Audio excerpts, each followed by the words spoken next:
Madhura, please give me the permission to record the session. Actually, I started the recording, so you can proceed with it. Okay. Thanks so much.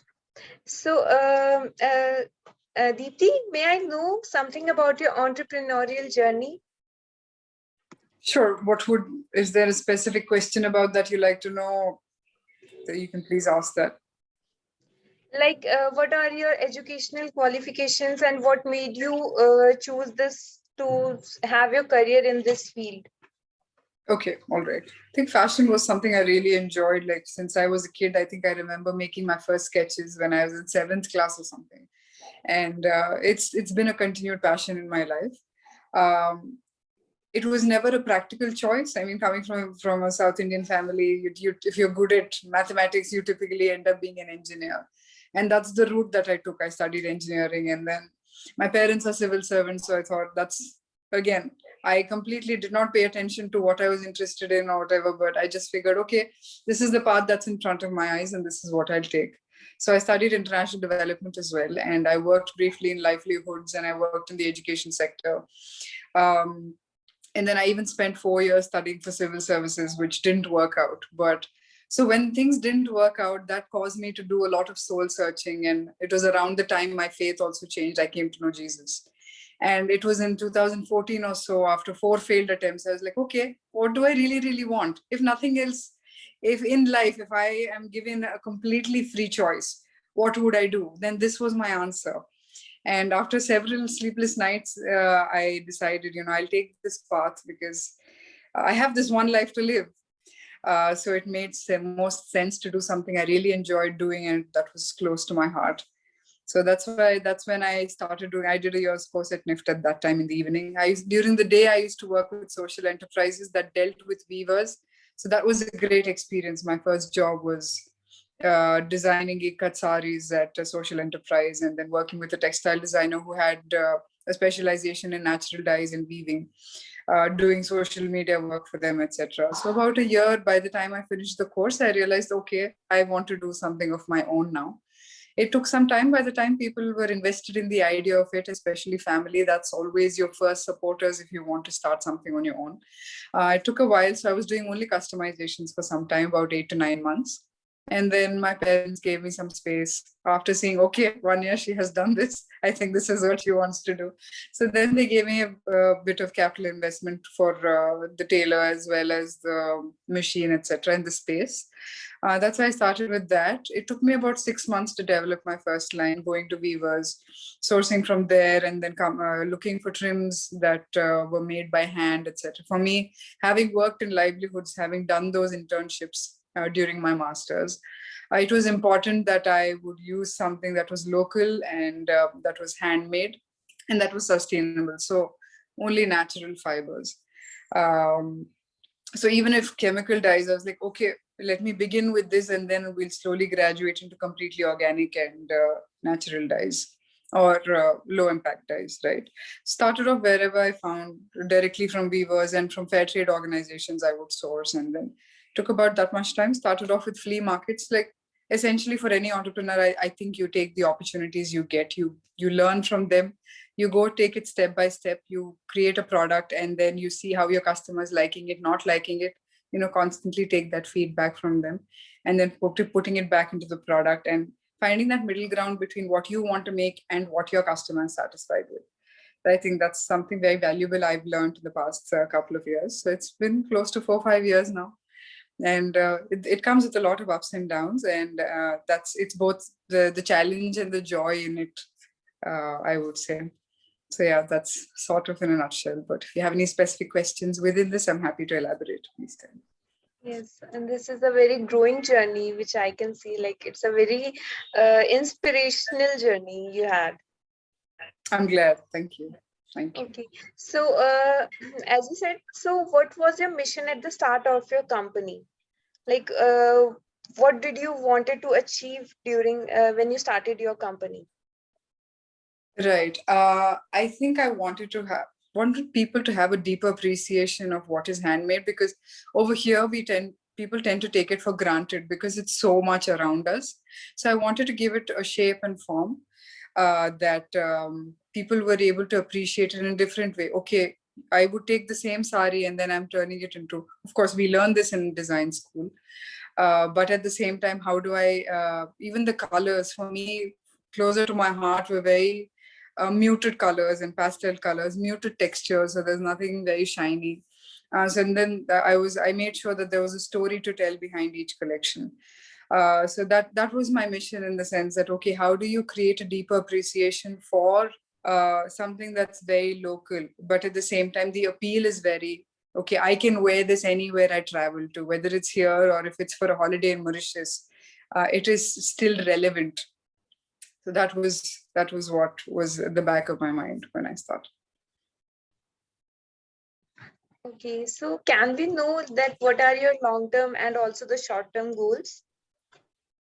Sure. Short term would be about 3 to 4 years, and long term would be about 2030, I'm thinking. Yes, definitely. Yes. Okay. My short-term goal is I'd like to establish myself as a niche player in the slow fashion and sustainable fashion area, right?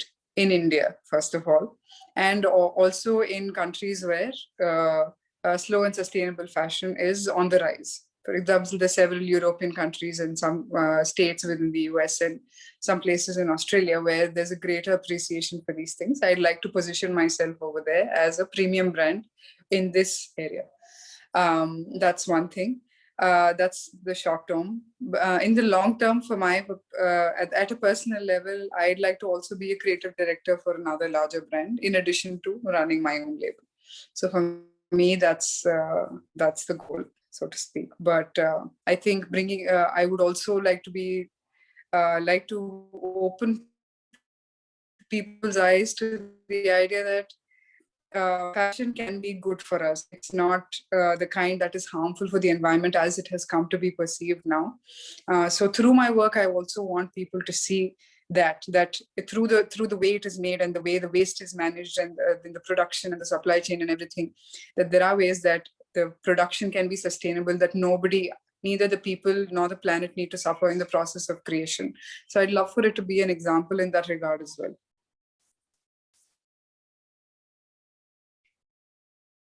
You're Okay, muted. so we really hope that all your goals be achieved. Amen. You have that Amen. much. Yes. Next, what services or products do you offer in a brand? We've dabbled in several things. It's predominantly a women's wear brand. It were essentially contemporary garments, and it's mostly like to cater to be worn during the summer. I would say resort wear and casual wear, right? Some people over here would also pick up, like, customizations would be done either for weddings or for business casual. But it was predominantly in the casual and the resort wear section. People would pick up usually for travel or for business casual, right? Yes. And bespoke would be for wedding or occasions. And then we've also done menswear. So men's, after much experimentation, we realized that just the shirts work well for us. So we stick to shirts.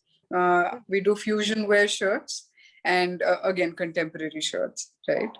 For children, we did a small line, but it's not our mainstay. I think we'd like to stick with adults after we saw how the movement of the products. We'd love to also get into accessories, but I think we'll save that for a later point of time. Hopefully we have some investors, etc., and then we are able to do a proper market survey, and then we can get into that. Okay. So do you use any social media platforms to advertise your products, or any other way? How do you advertise your products on general basis? Yeah, it's essentially been Instagram predominantly from the beginning, Instagram and Facebook as an extension. Never used TikTok, Snapchat, etc. What are the other ways? I think we were very brick and mortar kind of a setup from the beginning. So it was a very one-on-one communication with the customer, either who would walk in or people we would draw in from exhibitions as well as flea markets, right? So we're interacting with people over there, and they're coming back to the store for a more slower and laid back experience as compared to a flea market. But yeah, I think that pretty much sums it up. Yeah. Okay. So, am I unmute? Yeah. Okay. So, who are your primary competitors in the market? Like right now, who basically, like, what do you feel like these are the primary competitors in while you are making some products? So basically, Right. whom are you with challenged with? Yeah, I think there are several now in the past. Especially I've seen in the pandemic there have been more brands coming up in this specific space. I do see Ilamra is one like in the local space. I can tell. Then there's something called RL, and I think there's some Kolkata-based brands as well. There's several people in this space, but I think there is a mix of contemporary as well as traditional when it comes to these people.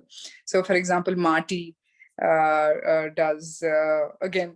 I would consider them a competitor, for instance, or Khara Kapas is bigger, but of course they do a combination of traditional and Indian. But yeah, these are locally, I think Ilamra and RL are the ones who are very specific in this slow fashion space. Okay, okay. So, do you offer any loyalty rewards to the customers who are loyal towards your brand? Like, do you give them some special offers, something like that? Right. Not excessively, but there's always been a discount for some of our customers constantly coming back. Okay. I do make sure that that they do feel pampered and they feel appreciated for the fact that they've stayed loyal. There are people who have come back again and again over a period of time. So yes, there's always a certain percentage of discount set aside for them. Okay, okay, great. So now I would like Nang Kin Kham to continue to have some few more questions from you. Thank you for giving me your time. Nang Kin Kham Sure. will now continue. Thank you so much.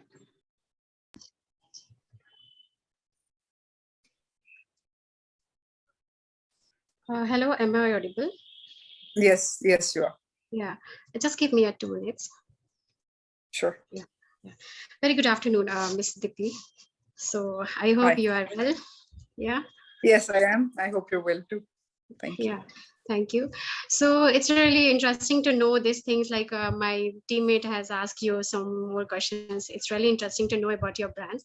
So there are a few questions from my side also to know more about your brands. We are really interested in your brand. Actually, it's a pleasure for us to have an interview with you. Actually, so. Oh, thank you. I'm honored. Yeah. I'm honored. Yeah. With your permission, I'm going to start, or I'm going to shoot you with my question. Actually. Go for it. Yeah. So basically, I want to start about what kind of initiative do you have in place to protect the environment? As we also go through your pages and we know that's sustainable, but still we want to know more that what things are you are providing. Yeah. Yes, I think the at the core of production, there's a lot of waste, right? Number one, so we don't throw a lot of we don't throw our scraps. So essentially, we save it up, and then we're either creating products out of those, whether it's using for patchwork in garments or giving it away to the recycled paper unit. That's how we aspire to not throw away any of our fabric scraps. So typically people are either burning it or putting in the trash can. That's something that we don't like to do because very precious hand woven fabric, I don't feel like throwing that. So it sits in bags like that and we use it. The other thing is fibers.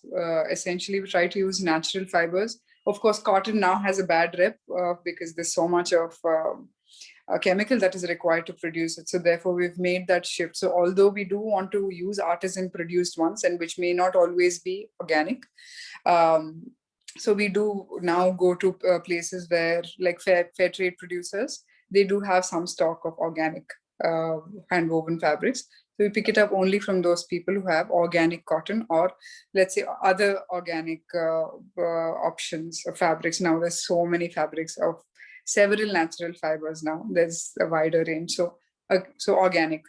Then dyes, picking up fabrics that are made from low impact dyes, right? So those which don't have azo. The other thing is natural dyes. Instead of the chemical dyes, the natural dyes. So these are the different things we have in place. But I think going forward, I would really love to start using dyes that don't need so much water consumption. It pains my heart to see, because when you come to natural fibers, you're using a lot of water for natural dyeing, and then again you have to soak the fabric and all that. So my endeavor in the coming days will be to find something that doesn't require so much water and reduces the waste even at the production level. Okay, that's really nice to know these things. Actually, we should look forward. Like, my environment is getting polluted by many things, and the industry is become the fourth or I guess second, right? So second most largest polluted industry, right? So, Yeah. Dipti, when you're describing it, I just imagining like, may I know your business type? Like, is it a retail or a manufacturing? Maybe I guess it's a manufacturing, as you're talking about the. Yeah. It's actually both. When I had to shut my store during the pandemic, but I had the store space at the front, and then at the back end was the workshop. It was actually a restaurant in the past. So there was a kitchen space that we turned into the workshop, and then the front serving area we turned into a retail space. It was both. Okay. Sorry. Okay, so it means like you started your manufacturings like during the pandemic, and before that, may I know before that how No, you managed? garments we were manufacturing since 2017 itself. Okay. That's really nice. Okay. I was Okay, saying fine. store, we shut it during pandemic. Oh, During yes, yes. pandemic, we had to close the store. Okay. So I'm going towards the next question. So, what inspirations do you take in consideration while launching new products? Inspiration, is it? During launching new products, Uh-huh. Uh-huh. what kind of Uh, inspiration you consider during launching Inspiration. your Okay. products? Yeah. Okay. For me, my work has been an extension of my spiritual life. I generally pray before I start this. So I whatever I feel inspired by, sometimes I'll get a dream, or I would have gone trekking somewhere, and whatever idea comes after I spend time in prayer, that is the one that I take.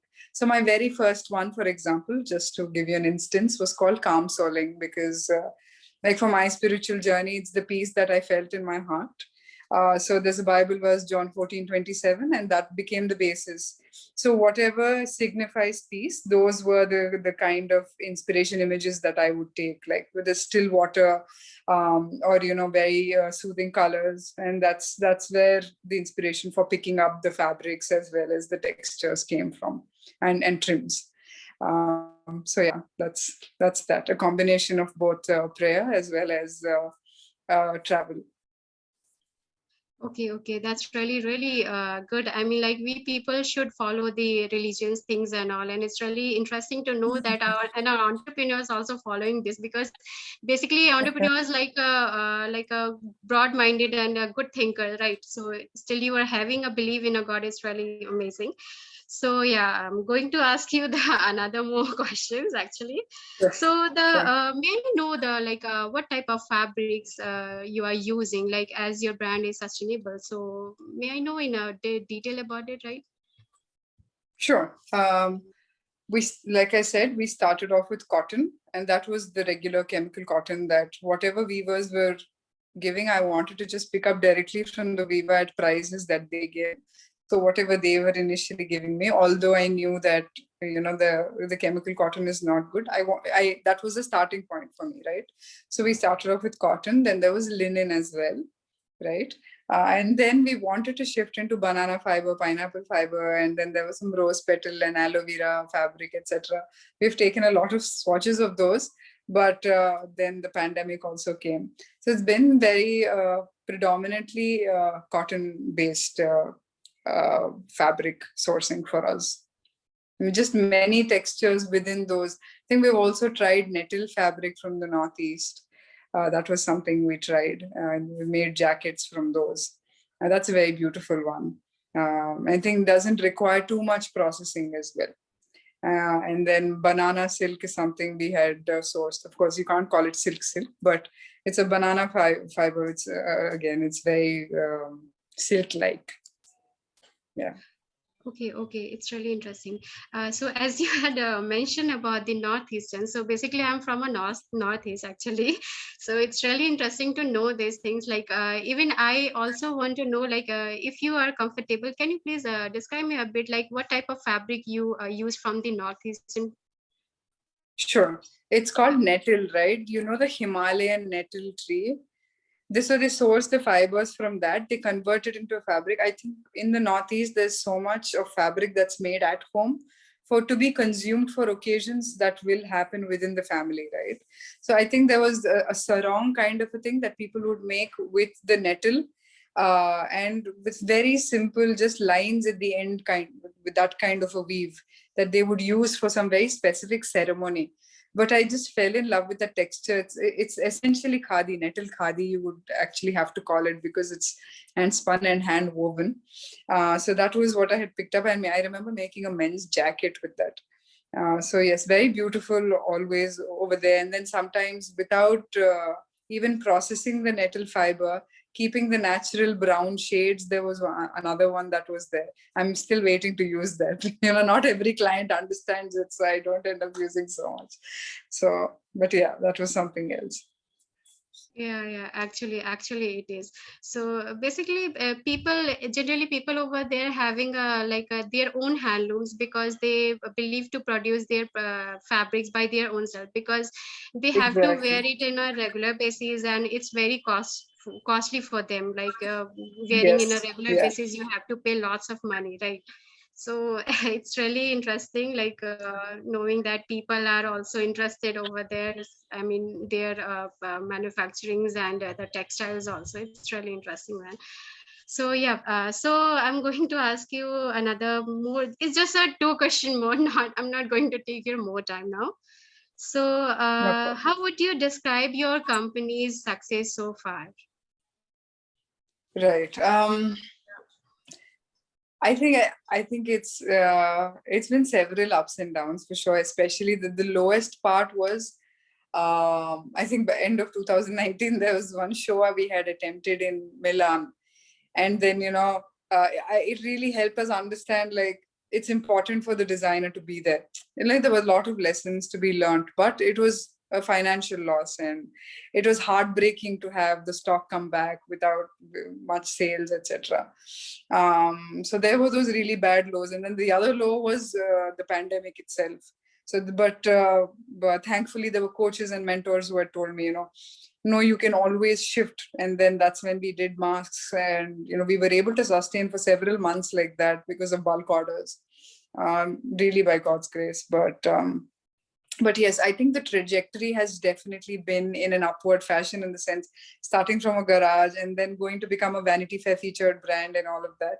So there's definitely that upward trajectory, but within that upward trajectory, there are those those little things that there's down and there's up, then there's stable, and then there's never really a smooth graph. I think any entrepreneur would say this. It's never really a smooth graph, but there are several lessons to be learned from the lows, and I look forward to applying those now that we're starting afresh once again. Okay. It's really good that you have experienced a lot of things in your life, and you are still running with this pandemic moments. Actually, it's very hectic for like opening a brand like you has managed the things. It's really, I mean, kudos to you. It's really interesting. So, as you have started and till now, after the pandemic, you shut down your store and you goes to online. So, can you suggest, like, if a new entrepreneur will come, and what should be the things they should look forward, that they should do these things and do not these things, do's and don't. Can you suggest new entrepreneurs to these things? What would be Sure. your suggestions for them? Sure. What I would say is, I think they have to first find their own voice. Like for me, it took some time. Otherwise, I remember early on, I would take in too many suggestions from too many people, and I would be very sensitive about people passing comments about my work. Or if somebody didn't like it, so then I would make changes based trying to please too many people. So I would say first find your creative voice, get settled on it, and then you will see that some people are naturally drawn to that vibe of yours. Then those are the people that you start catering more to. A lot of what business folks will tell you is that, okay, who's your demographic? I think it's slightly impractical to know all that in advance. You don't always know. You start off with a wider demographic, and then you have to whittle it down and then be like, okay, who are the people that I will be able to cater to? So it may take some time to figure that out. But I would say if you figure out your creative voice first and really cement it first and be like, okay, this is who I am, this is what my creative voice will be, get clarity in that first, and then once you start putting out your work, you understand who your customer will be. So from there on, I would say maintain a deep relationship with your customer, and then make sure that you're willing to put that feedback into your product, because at the end of the day, that you're doing it. Of course, there's the fulfillment that, oh wow, okay, my people are appreciating my designs, they like it, they're wearing it every day. It's a great high, but you have to really focus on how you can cater to them. So how do you do that? That's something you should definitely keep in mind. So that communication, maintaining that relationship is very important. So the soft skills also really come into play. For instance, if you are not somebody who's very outspoken and you don't really want to speak to your customers so much, make sure you have a partner, you have a consultant. Maybe you can employ a consultant who will be able to do that for you. Because you learn things every time you come in contact with the customer. It's like you should be making those mental notes and then going back later and putting it down in your notebook or in an Excel sheet. Okay, this is what came back for this. So even in exhibitions, that's why those visitors books are so important. Even if they refuse to give you a phone number, make sure that they're giving you a comment or whatever. Not like, okay, it's very nice or whatever, all that normally people do. Okay, specifically for the product that you wanted to pick up, was there something missing? Is there something else that we can do? How can you get better for the people who are naturally getting attracted to your product? That's something I would definitely say people should do. And there's nothing wrong in starting small. That's what I would say. You can really build up. So I would say wherever you are, even if you're starting with 500 rupees, consolidate yourself, get to a place of clarity, and then you can start, whether it's a loan or an investor or whatever else. Then you can start building up from there. Don't resent starting off small. I'd say experiment as much as possible, come to a place of clarity, and then build from there. Okay, it's a really very important things you had mentioned over here. The fashion management the students should notice these things also. Acha, one more thing I just left out. Like, as you told, like after pandemic, you started your online business, right? So, do you have any local network connections with the local weavers and all, so that you can like help them also and run your brand as an online also? So, can you please tell us about them?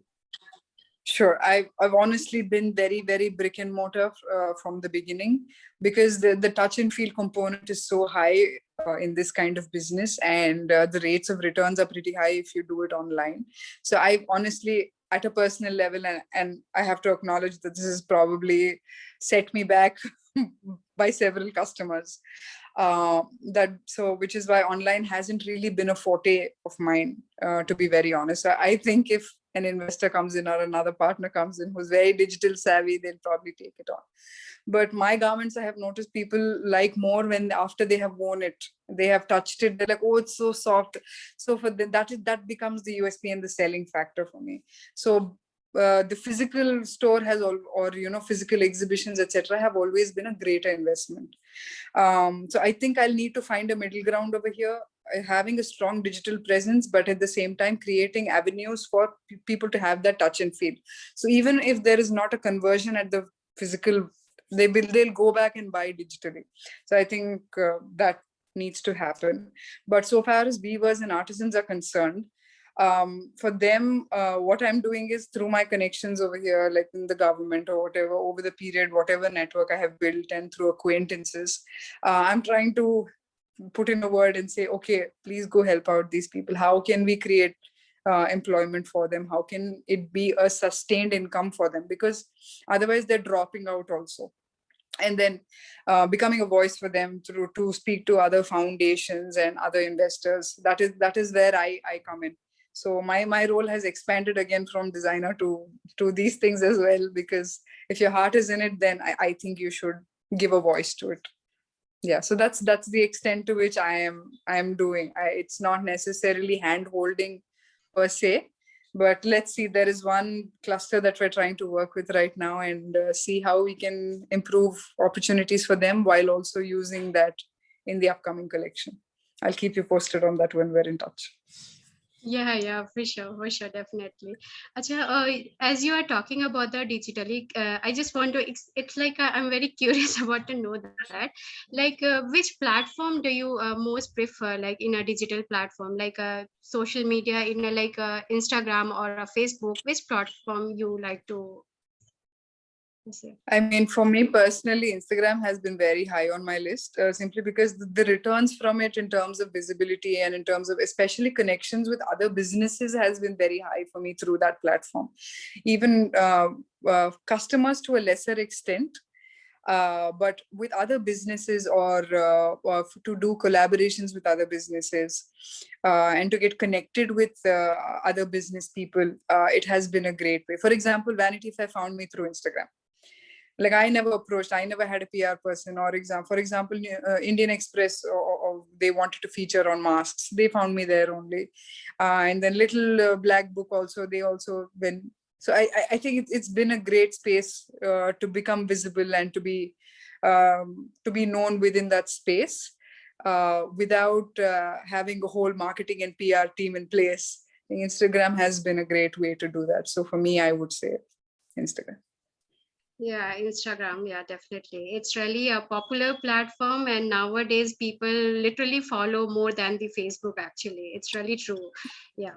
That's right. Yeah, the demographic is definitely different. I think older folk Yes. prefer Facebook, and I think millennials and Gen Z prefer Instagram. Definitely. Actually, before like a few days back, we are on a survey of this about the digital marketings and all. So we also find out like Uh-huh. Instagram is more popular than the Facebooks and other platform, actually. Right.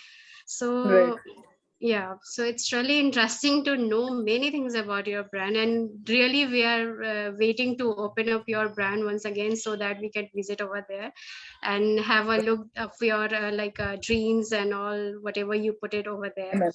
So yeah, one more thing I just want to request you. My team members are here, Chinmay and Madhura. If you people are, they want to ask you something, so that's Okay. they, yeah. Hi, I'm Madhura. And after Hey, Madhur. listening to your journey and about the brand, I would like to know what the team members, what is your team number? Like how many, Sure. what workers are working? So yeah, about your Sure. brand team. Yeah. When we had the store up and running, there was a store manager, there was a store assistant, and there was an assistant designer. So, and there was usually a textile design intern. And of course, there was the master tailor, and there would be a lady to come and do the finishing. That was what the team looked like. And then I would hire a business consultant to help me find the right kind of exhibitions outside Hyderabad. So like the Milan one came through her, that company in Bangalore, and they gave me a list of exhibitions in India specifically for slow and sustainable fashion.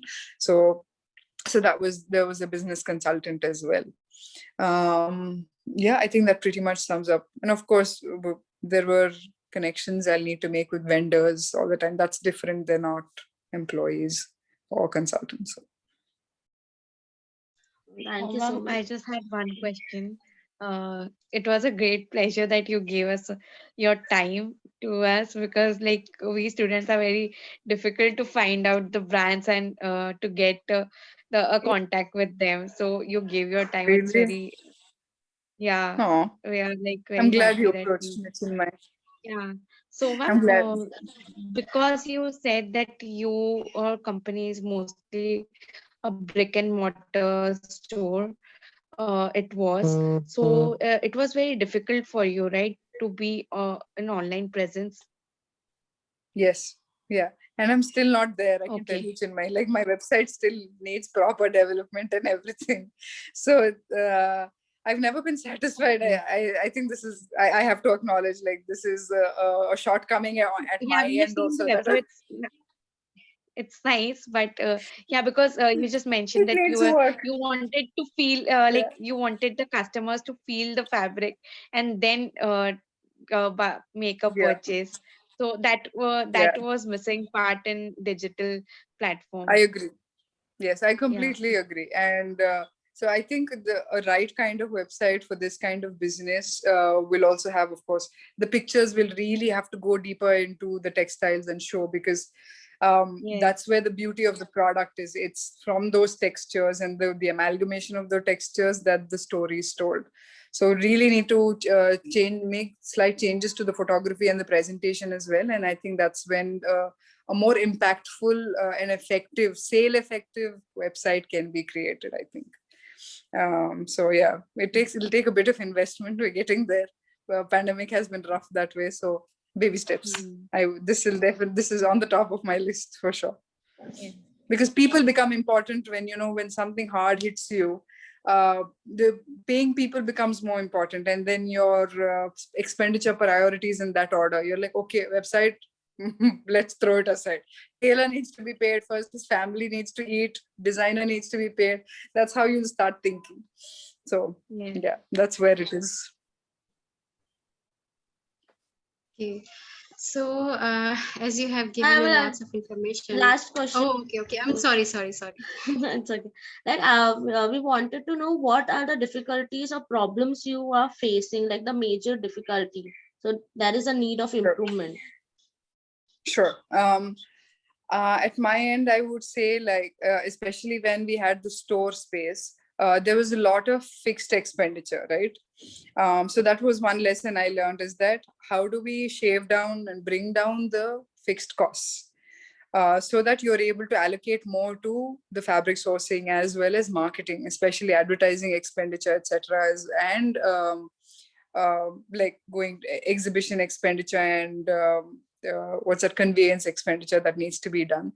What are the absolute non-negotiables that are helping us get more customers and stay in touch with our existing customers?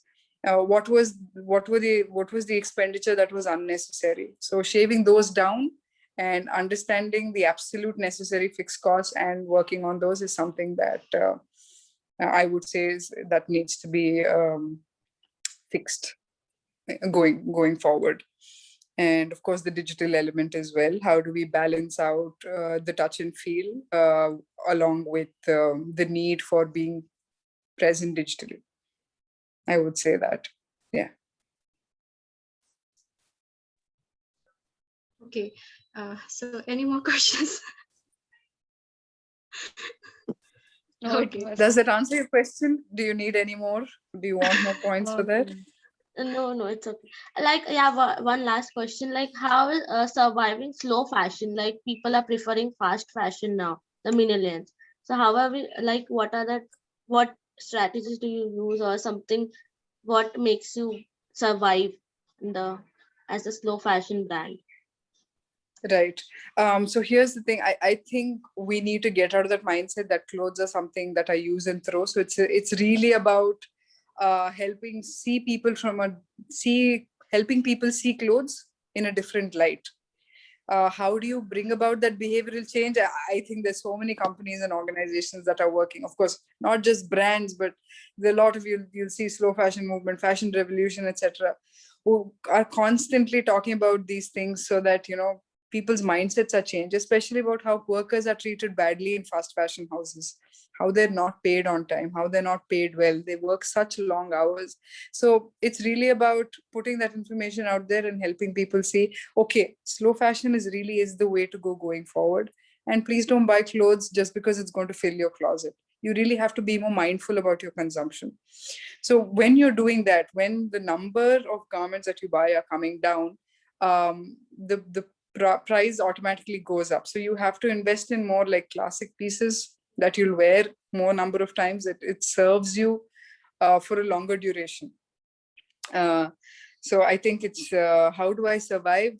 The answer would be, I think I'll have to position myself and also market my products, my garments, in places where there are greater number of such customers, right? People who have been exposed to this kind of a thought process where, yes, I will invest. So when you say invest, the price will also be at a premium place. So I think going forward that will be the case. Our product line will slightly change, and then the price tag will also increase a little bit, but the places where we sell will also change. So not so much the flea markets and the local exhibitions anymore, but what are the only the prime or premium exhibitions or multi-designer stores where we will stock, where these kind of customers, there are greater such customers walking in and who will be able to appreciate and invest in such pieces.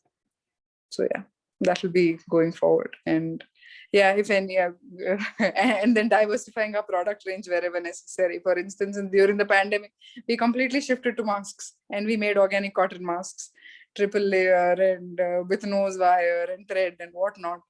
So yes, that willingness to change, I think, is there in us, and yeah, we believe that will help us survive. Okay. Actually, now you are talking. Actually, you are talking about the workers, how they are going to survive. So I have one question related to that. May I know how you choose your employees and how you what things you provide to them that they are willing to work for you day and night, so. Right. No, for me, I never did like a day and night. Only if we had like specific orders and that required us to work longer hours, I would do that. But I'm a very staunch believer in balance of work in life, and therefore 8 to 9 hours, more than that, we don't, again, like I said, except in exceptional circumstances.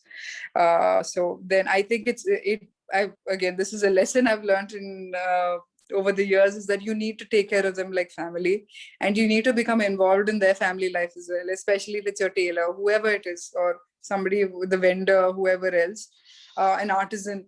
You need to understand that they're human beings, because this is, things that are done by hand, and it involves human emotions and mind and hand and their families as well. Like a weaver's family works all together to create that piece of fabric for us. So it's really being in intimate connection with them, and then understanding that, okay, for example, the tailor needs an advance this week for some construction he's doing somewhere. It may not be feasible for you or convenient for you to make a payment suddenly in the middle of the week. You're in the middle of doing other things. But how do you go beyond that and think of it from a service mindset? Okay, these people, we're here to help each other. You need to acknowledge that at the end of the day and treat them as family. So you need to go above and beyond a pure employer-employee relationship. You definitely have to. I think that's something I had to change about myself. I would initially look at and treat them like that initially, but I had to change after a couple of years and say, okay, this is inconvenient for me that he asks me for advance every 3-4 days, but it's a choice I'll have to make, and it's a compromise I'll have to make, adjustment for their sake. So yeah, you treat them as family. Yeah, it's really interesting to know you treating them like your family. I asked this question actually because maybe you heard the news of the Dhakas and all that, how they are behaving with the weavers. It's really unpredictable that they are doing. Yeah. So that's why I just asked and really want to know that how the new entrepreneurs and the existing entrepreneurs treating their employees so that they are willing to work for them actually. So it's really interesting that you people have this much of understanding towards them. It's really interesting. So actually, I just have one more question. Sorry, my question is not finishing. Actually, one thing I was just reading on the newspapers and all, nowadays, sustainable, though people really want to go towards the sustainables, but the product range and these things are very high and they cannot be affordable by the lower people. So can you you can think like I'm just surveying this through you also. Like, can you suggest some recommendations so that like what things you people face to increase your cost this much for your products? And what the things you required from the like a government or some whatever the things are affecting your industry so that you are producing this much. So can you please suggest us or give some good recommendation regarding this? Sure. So for that's the thing. It's really about what there are different segments that people. Every segment of people will want to spend a different amount of money. And see, when you think about a premium brand, if you don't put a certain price tag on it, your brand positioning is also affected. So if I want to position my brand, if I want to create a different say a sub brand within this, like Anita Dongre does, for instance, she has A&D and then she does global desi also. It caters to a completely different kind of market, right? So I think we shouldn't confuse the positioning. I don't think if we are to do a proper sustainable product, we can actually do it at a throwaway price. I think that's an impractical expectation, to be very honest. Unless your supply chain is designed in such a way that you're doing everything at one place, everything is happening under one shed, you're bringing down the carbon footprint. And yeah, I think a government scheme, if it were to be created, it would have to be that, okay, weaving is happening right here, the dyeing is happening right here, stitching is also happening right here, and retail unit is close enough that you are lowering the travel cost and the time from the stitching table to your retail unit has been really slashed down. Correct. And then you don't have these overheads. For example, marketing needs so much of effort. You need to convince people, you need to make that product desirable. So those costs are not low at all, especially if you want to convince. For example, I create a product, I spend at least 3-4 weeks thinking of inspiration, then there's design and all of that. As a fashion, you're in NIFT, you know it how it works. So there are several more steps. If you're getting more artisans involved and you're not picking it up off a mill, then there are many more steps involved in it, and which is why it adds to it. And then photography cost, and then there's the model cost, the makeup and the hair and whatnot. It builds up. So which is why the marketing costs also comes on to the garment. And then you also need to think about, okay, you need to put back money also into the business, isn't it? The smaller your business is, the more it is getting loaded onto the product itself, as opposed to, okay, if you have an investor, it's a different story. They're able to take that buffer. If it's an independently run one, then that buffer is not there. So I think for the people who are able to offer it while doing it a very good finishing and using all natural dyes or whatever, low impact dyes and everything, all these organic, all these is covered, and they're doing it at a very low price, they either have an investor or they're skimping somewhere. Maybe I don't know, either somebody's not paid properly, or there would be something somewhere that may not be palatable if you ask me. And if you have to say, for example, there are companies that do, like Tula, for example. Again, for them, the supply chain is all very close by. So they're able to create shirts, and they're doing a lot of garments now, again at low prices. So they do desi cotton, and then it's naturally dyed, or it's like already colored cotton they produce, and then they make garments out of that. For them, because everything is at one place, they're able to do that. For us, if I have to source a certain kind of jamdani from Bengal and I bring it and I have to stitch it here with people over here, then I have to take travel costs, marketing costs, all of that, then it tends to become that way.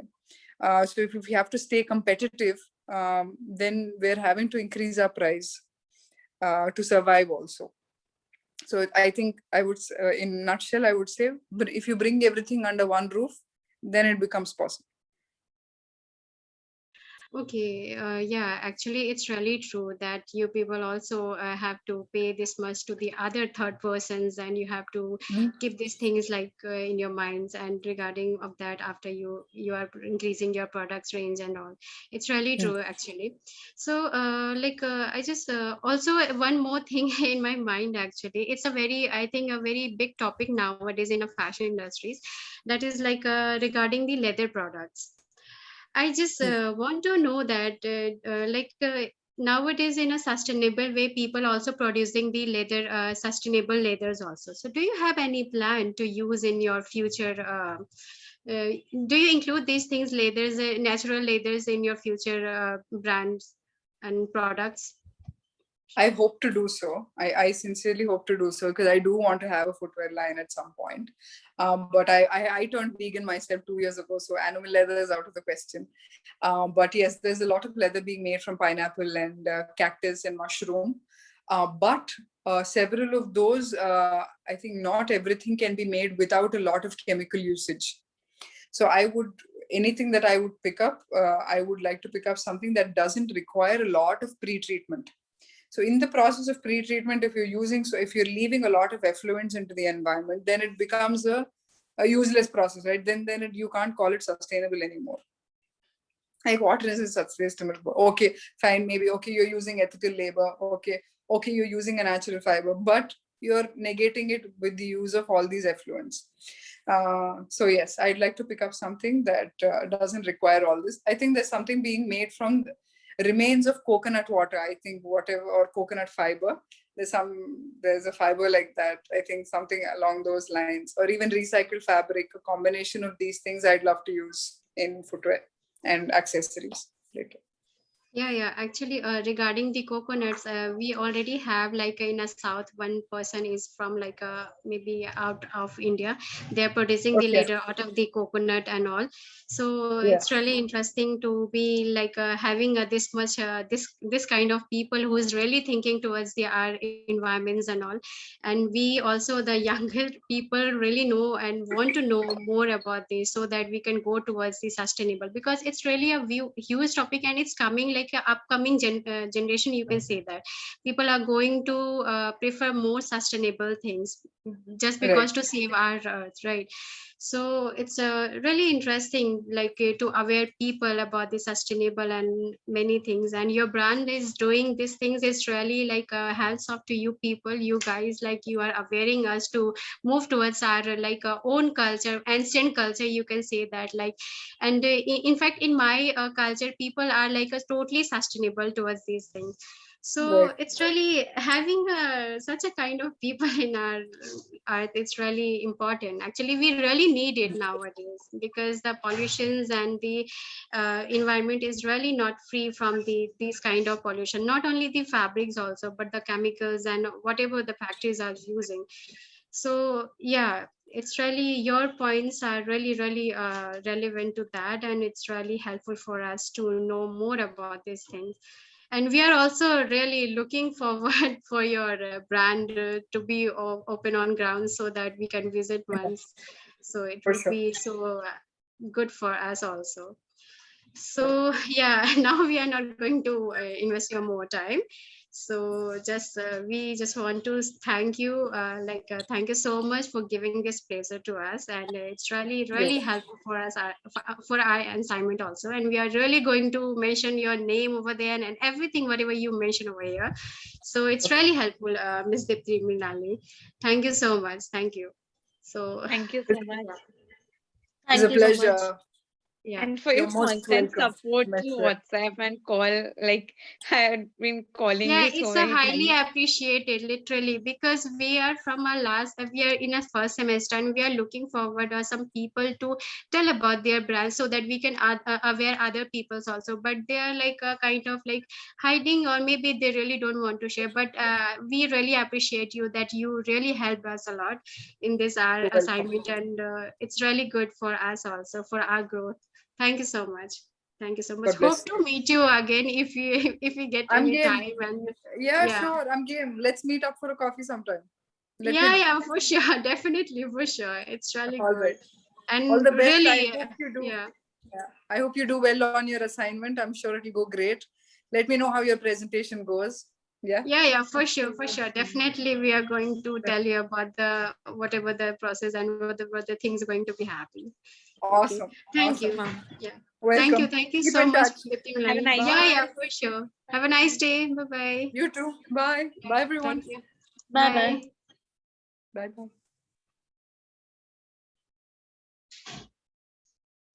Yeah, Done.